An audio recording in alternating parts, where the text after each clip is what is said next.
On behalf of Operation Benjamin, I offer our collective deep thanks to the magnificent people of the American Battle Monuments Commission. We work very close with these dedicated and kind professionals, both here in Italy and around the world.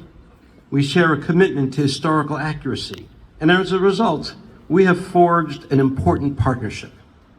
When we realized that the soldiers we honor today were not household names or leaders of nations, but rather ordinary fighting men who, in the immortal words of Abraham Lincoln, gave the last full measure of devotion, your presence is most noteworthy.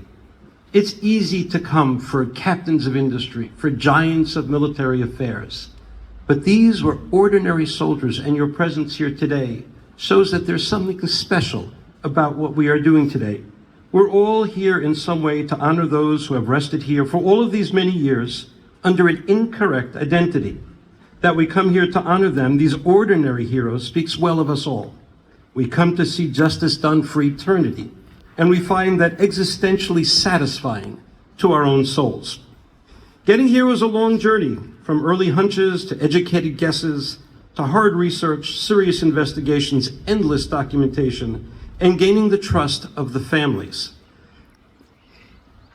Making requests, emotional highs and lows, the myriad details in planning this mission, and engaging in a multitude of conversations with the American Battle Monuments Commission in Washington, D.C., in France, in Italy, and then actually getting here. But we are here, and we're so honored to actually be here finally.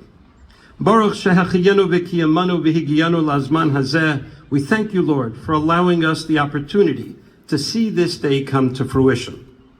Very shortly, we'll complete the purpose of all these efforts, and we'll erect the Star of David, the established symbolism of Judaism, over the graves of two heroic young men. The third is already resting under a Star of David. And the workers will do it with great dignity and precision, befitting the quiet magnificence of these hallowed grounds. And we'll stare at these stars, one after another, in awe, humility, honor, sadness, and having a sense of having done something fundamentally right. We've completed a long journey for these young beloved men. But in doing so, we'll be doing something else as well, something less comfortable. And I would like to take the opportunity to meet this discomfort head on.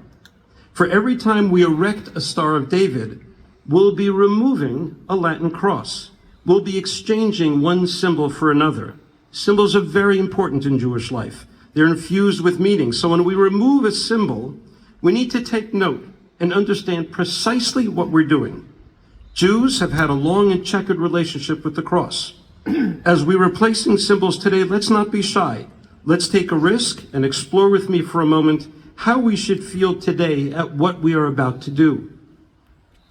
At various times in history, the cross was a symbol of heroism, as in the hands and heart of Dietrich Bonhoeffer, the German pastor whose Christian faith drove him to oppose Adolf Hitler and the Nazis with all of his might, eventually costing him his very life. But at other times, such as during the Crusades or the Age of Torquemada and the Inquisition, it was a symbol of religious violence that struck fear in the hearts of Jews throughout Europe. So which is it? What is our relationship to the crosses being removed today? What should our emotions be? How fortunate we are that we live in a virtuous time in history where Jews and Christians are bound together in so many ways that unite us in numerous humanitarian projects. How magnificent is it that these men here in these grounds were comrades in arms against a common foe, good on one side and absolute evil on the other. These Latin crosses that will be removed today are not symbols that we say good riddance to. Rather, we bid them a fond farewell. We lower our heads in gratitude and respect to these silent civil sentinels who have so majestically stood guard over these young men for all of these decades.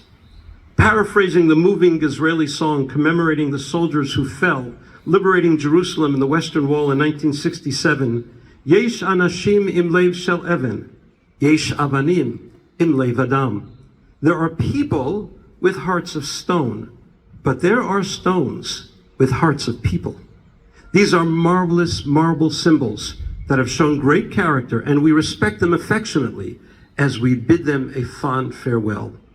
Finally, when we do the actual headstone replacements today, please bear in mind that these are very solemn moments.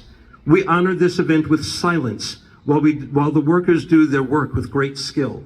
Jewishly, in the house of a mourner, a guest does not speak first. It is up to the mourner to decide whether or not to speak. And if he does not, then the room sits in silence. Sometimes silence is the most profound sound. And truthfully, sometimes there's just nothing to say.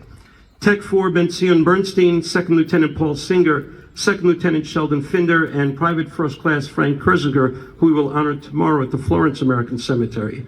And the thousands of unknown soldiers and every young man and woman in this cemetery never had a chance at life to raise children or to grow in a career.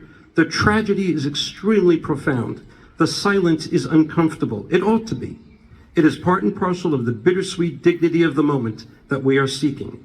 Thank you for your cooperation in maintaining that silence during the headstone replacements. Let's continue then with these proceedings in the spirit of brotherhood, bound by the love of these men, the love of country and the respect of history, and bound by the terrible truth that all of the accomplishments of these thousands and thousands of men and women, all the good they could have accomplished in their lives, is lost to us and is lost to history.